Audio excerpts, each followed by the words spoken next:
I'm going to show you 9 hidden settings in Photoshop that can improve your editing environment to make your editing easier and editing faster. So let's start with something very simple and we'll work our way up from there. The first setting is to get rid of these annoying blue boxes that keep showing up if you're using the Move tool and you're hovering over something. Also, if you're hovering over layers, those blue boxes appear.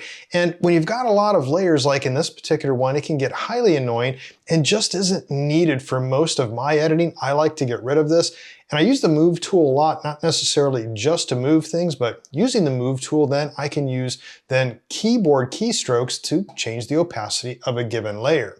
So something very common with the 50/50 flambient if you see me do the real estate editing workflow. Anyways, in here to get rid of these, it's very simple, but it is somewhat hidden. It is not in your settings. It is not under layers. Where it is when you select the Move tool over here, that you select this little cog up here. And what you want to do is uncheck Show Layer Bounds and Show Hover Bounds over layers. Those are the settings, and once you do that, you can see there are no more blue boxes. They are now gone.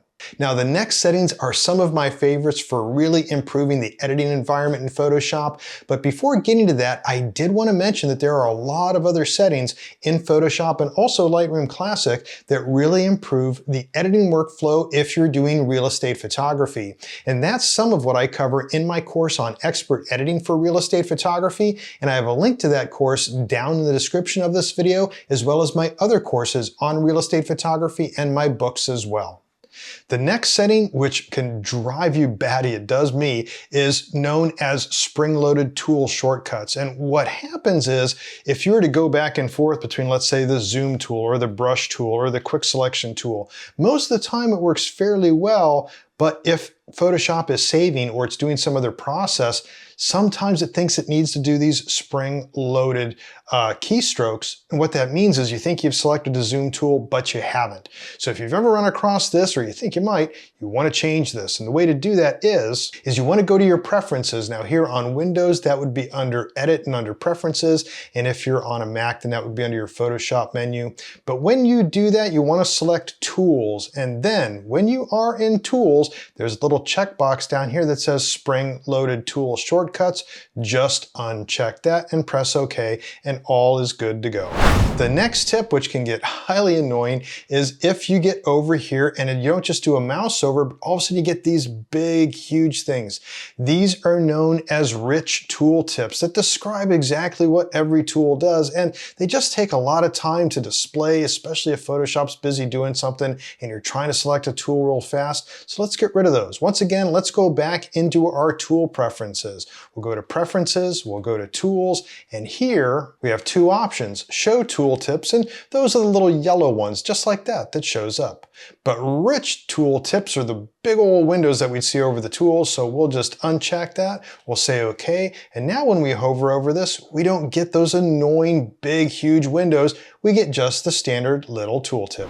The next setting is getting rid of this up here. You ever wondered what kind is up here? Now a lot of us use the different layer types and maybe the opacity and fill, but up here, this toolbar, I find I really don't need it that much. Now, what you can do is, for instance, it's selected on kind, which means you can go over here and say that you want to filter on the kind of layer. Well, let's say we want to look at all our adjustment layers. Oh, that's great. We want to take a look at maybe all of our text layers. Well, I don't have any for this. Or I can also go down here and I can say that what I'd like to have is the mode. So let's say that I want to find everything that was done in luminosity mode. Well, there's all my luminosity mode layers. But do you really need to do that? I don't find that to be useful at all. So I can go back here to kind, whatever, just like it was by default. But this can take up real estate, and to get rid of it's real easy. You just go over here to this little hamburger menu that's on the Layers panel, and when you click on that, then you've got these panel options here, or filter options. We're going to get to panel options in a second.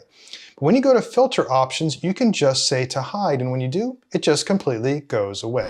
The next setting is back here in that hamburger menu, and if we go then to panel options, and in here, there's a couple things that can really help. One, just real quick, is you want to have this unchecked, show layer mask badges. If you have this checked and you were to say okay, you get these stupid little badges on the mask. And if you're working on a mask and doing a lot of work, it just covers up a small little area of it. I know it's a mask. I don't need to know that it's a mask. So I'm just going to go over here and once again, go down to panel options and we'll uncheck that. But a big one here that really helps out is the thumbnail size. I find that it's better for me working on a larger monitor to have a very large thumbnail. So you just select that thumbnail and then you would click OK.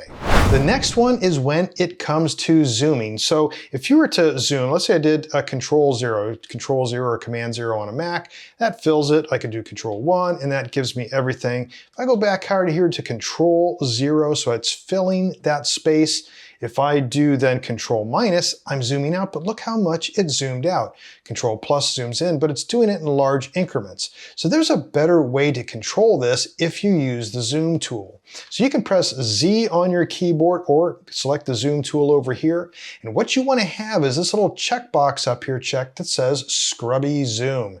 And when you do that, when you click and drag to the right, it'll slowly zoom in. And if you click and drag to the left, then it'll slowly zoom out. So I can control by going back and forth here, left to right, exactly where I want this. So if it fills everything that I can't necessarily see the outer edges or draw around outer edges like with the polygon tool. So instead of having something that either fits or I zoom out a little bit and I've got all this space, I can easily then just with scrubby zoom in just a little bit, or I can also then scroll myself to the side and zoom out a little bit as well. Another thing that I like when I'm using between Lightroom Classic and Photoshop is to make sure that if Photoshop has to be opened by Lightroom Classic, I'm not going to get annoyed with that stupid home screen. I hate that thing. So what you can do is go up to your preferences. Once again, that would be under Photoshop menu on Mac, or here in Windows, it's Edit and then Preferences.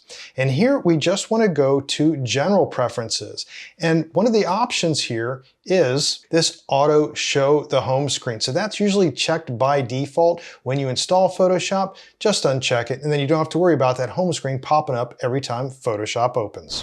The next one that can really save the day is by saving your workspace. So right now, if I go up to the window menu and I go to workspace, you will see that there is Nathan's workspace selected. That's because I had saved it. Now there's different workspaces here. For instance, I could go to Essentials. You can see this is the default Essentials. Different workspaces that are here. What can happen sometimes is I call it fat fingering, where all of a sudden my fingers are hitting 2 keys at once instead of 1, and all of a sudden I've screwed something up. My workspace is all messed up. What do? Well, all you have to do is go up here. If you've saved your workspace, is you go up and then select your workspace. So what do you do to save your workspace? Well, get your layout that you like, where all of your various windows and all of your tabs are, and where all of your tools are located. Then all you have to do is go up to Window and then to Workspace, and then you would go down to New Workspace. In older versions of Photoshop, it was known as Save Workspace. Newer versions, it's called New Workspace. And all you have to do is then give it a name and what all is included, and then click Save. The next setting that I'd like to share is one that is rarely ever seen, and it's something that can really help save the day for a couple different circumstances, and that's dealing with the tools on here, whether you want to see them or you want to reorder them. So there's a little ellipsis down here, these 3 little dots, and if you right click on that, then you'll see this thing called Edit Toolbar.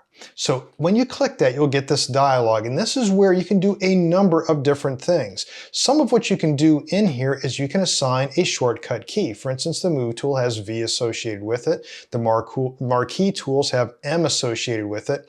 But what you can do is go down here and say, you know what, there's stuff that I just don't like using. Well, you can then put them over here into these extra tools section.